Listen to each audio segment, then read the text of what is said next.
Have you ever walked out to your garden on a really beautiful June morning, looked at a tomato plant just absolutely covered in bright yellow flowers, and felt that genuine, deep-down excitement about the harvest that's coming?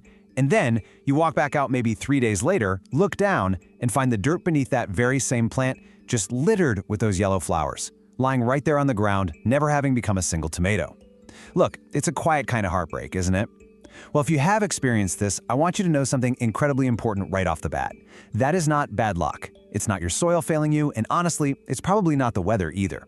What's happening is your tomato plant is sending you the most urgent, specific message it knows how to send. It's basically crying out that it's missing two highly specific nutrients. And because of a very common feeding mistake that so many of us make in June, it simply cannot afford to hold on to those flowers. You know, I grew tomatoes for 9 years. 9 whole years of just guessing and helplessly watching flowers fall before I finally figured out exactly why. Today, in this explainer, we are going to fix this together so you never have to lose a harvest this way again. So let's really dive into this. When we see those dropped flowers, our very first instinct is usually to blame ourselves, right? We assume our whole garden is failing or that we just don't have that magical green thumb. But I really want to reassure you, the single biggest cause of blossom drop is actually a mistake made with the absolute best of intentions. Once you know what the plant is actually trying to communicate to you, and once you understand the two specific nutrients it's essentially begging for, you are going to be in total control. You will never lose a flower to blossom drop again. To actually fix the problem, we first need to understand what is physically happening. You see, a tomato plant in June is going through the most massive, delicate transition of its entire life. Back in April and May, it was essentially just a leafy green plant. Its entire job was simply building structure, putting down root systems, and growing thick stems. But in June, it has to completely shift gears. It has to redirect its entire metabolic focus away from making leaves and towards producing fruit. It's literally changing jobs. And if anything disrupts that incredibly delicate transition, the plant doesn't just slow down, it makes a very definitive decision. Now, right at the base of every single flower stalk is a microscopic layer of cells called the abscission zone. Fun little fact for you, abscission comes from the exact same Latin root word as scissors, which makes perfect sense when you understand what it does. Think of this zone as a tiny, vital bridge connecting the main stem to the flower. When the plant is perfectly nourished and happy, this bridge is incredibly strong. That flower is locked on tight. But when the plant is under nutritional stress, this cellular bridge physically breaks down. The plant makes the highly rational, survival-based decision to sever the connection. It drops the flower exactly the same way a tree drops a leaf in the autumn. It's just conserving energy because it knows it doesn't have the resources to grow a full, heavy tomato. So the plant isn't failing you at all, it's just communicating. So what is actually causing that stress? Well, it almost always comes down to the single biggest mistake people make right around this time of year.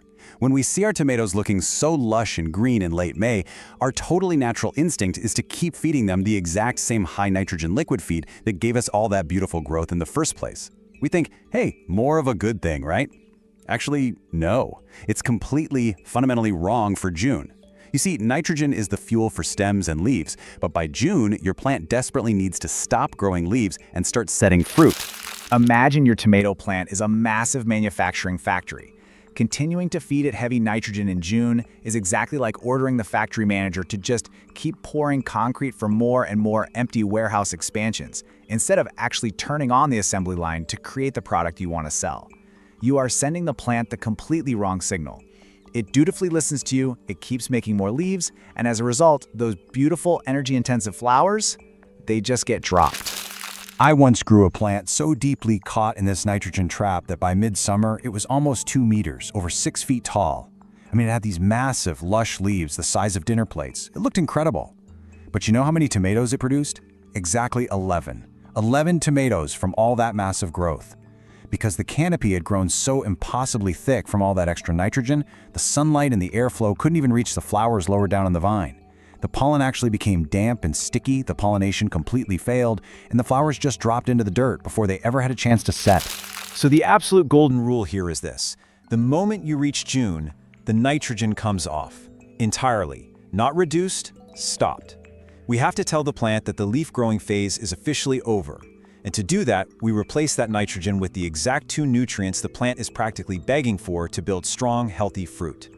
Those two nutrients are calcium and boron. Let's talk about calcium first. Calcium is the literal structural foundation of your plant. It's the bricks and mortar. It is exactly what builds those strong cell walls and the abscission zone we talked about earlier. When calcium is abundant, those cells are thick, sturdy, and the flower is locked onto the stem. But here is the really tricky part. Calcium is very often sitting right there in your garden soil, but it becomes totally unavailable to the plant during the heat of June. The roots simply cannot access it efficiently enough when those top layers of soil get warm and dry out. And this is exactly why the method we use to provide that calcium is so incredibly vital. We need it to be immediately accessible to those warm summer roots. So here's exactly how you do it. Save up your eggshells, let them dry, and crush about 2 to 3 tablespoons as finely as you possibly can. Put those crushed shells into a glass jar and cover them with 2 to 3 tablespoons of apple cider vinegar. You are going to see it start bubbling right away. That's just the acid reacting with the calcium carbonate. Give it about 15 to 20 minutes until all that bubbling stops. What you've done is completely dissolve the calcium. Then, dilute that liquid into 2 liters, which is about half a gallon, of plain water and soak the root zone thoroughly. You have just given your plant a massive dose of calcium in a liquid form it can absorb immediately, completely bypassing that hot summer soil problem. But calcium all by itself isn't quite enough. And this brings us to boron. Honestly, most home gardeners have never even heard of it, but it is the absolute secret to tomato success. Think of boron as the VIP key card. Without it, your wonderful calcium gets absorbed by the roots, sure, but it just gets stuck down in the lower leaves. It's literally like the calcium is waiting down in the ground floor lobby and it just can't get up to the penthouse suite where the flowers actually are. Boron is the specific biological transport system that carries that calcium directly up the stem and into the abscission zone, where it finally locks those flowers in place. Providing this boron is really simple, but it does require some restraint. You can use a liquid seaweed extract, which naturally contains it and is very gentle. Or if you want, you can use a genuinely tiny pinch of pure borax powder. And when I say tiny, I mean less than half a teaspoon, fully dissolved in a large 10-liter or 2.5-gallon watering can. A little goes a very, very long way, so please be careful with the dose. But when you provide both the calcium and the boron together, that microscopic cellular bridge thickens up, strengthens, and the flower holds fast. All right, so let's put this all together into a practical, unhurried, week-by-week routine for your garden this June. This is the exact rhythm that will save your harvest. It's straightforward, it's gentle, and it completely aligns with the plant's own natural transitions. Week 1 is your transition week. You're going to stop all high nitrogen feeds immediately.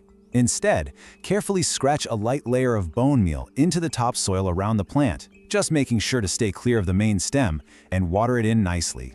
This slow-release phosphorus sends a clear signal to the plant that leaf growing time is officially done. Then, in week 2, right when your first beautiful flowers are opening up, this is when you step in. You'll use your eggshell calcium solution one day and your boron solution the next. Just remember, don't mix them together in the same watering can because they will react. Apply them on alternating days right at the base of the plant. By week 3, the most incredible cellular repair work is happening quietly inside the plant. So do not add any more heavy fertilizers here. Just observe. Maintain nice, consistent moisture in the soil. You will literally get to watch the magic happen. Those yellow petals will dry up right in place, and right at the base, you are going to see the very first tiny, beautiful green swellings of your new fruit. Then, in week 4, we just lock it all in. Apply a nice, thick 7 to 8 centimeter, or about a 3-inch layer of straw or dried grass mulch around the base. This just moderates the soil temperature. You could also add a gentle compost tea here if you like, just to boost up those beneficial soil microbes. Now, I have to mention, none of this perfect feeding schedule matters at all if the watering is wrong. In June, you absolutely must transition away from shallow, frequent watering and move to deep, infrequent watering. Shallow watering just keeps the roots totally trapped right at the hot, dry surface, where, as we know, calcium becomes completely unavailable. But when you soak that soil slowly and deeply, down to at least 30 centimeters or about 12 inches, you force those roots downward. You push them down into the cool, stable soil where they can easily drink up all that dissolved calcium you just provided, no matter how hot the surface gets. And please, stick to these unbreakable June watering rules. Use a long-spouted can and water directly at the base only. Never, ever wet the leaves or the flowers. Look, I know it is so tempting to give them a refreshing shower on a blazing hot afternoon, but wet flowers mean damp, sticky pollen. And if the pollen can't transfer, the flower drops anyway, completely regardless of your perfect calcium levels. Finally, keep that moisture consistent. Letting the soil swing wildly from soaking wet to bone dry interrupts the upward flow of water inside the stem. That stops your calcium dead in its tracks, which directly causes the dreaded blossom end rot.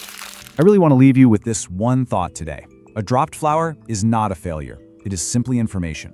Your plant is speaking to you. Every single message it sends can be read, and more importantly, it can be answered. When you truly understand that a dropped flower in June simply means it needs calcium and boron, not more nitrogen, and certainly not more guessing, you stop losing harvests. It really is that simple. Follow this schedule, my friends, and by the first week of July, you are going to be looking at stems so beautifully heavy with green fruit that you'll literally need to tie them up just to keep them from bending under the weight. If this explainer has helped you understand your garden just a little bit better today, please give it a like, subscribe so you don't miss our next breakdown, and leave a comment below about your own blossom drop experiences. I honestly read every single one, and I genuinely love hearing from you. Happy growing!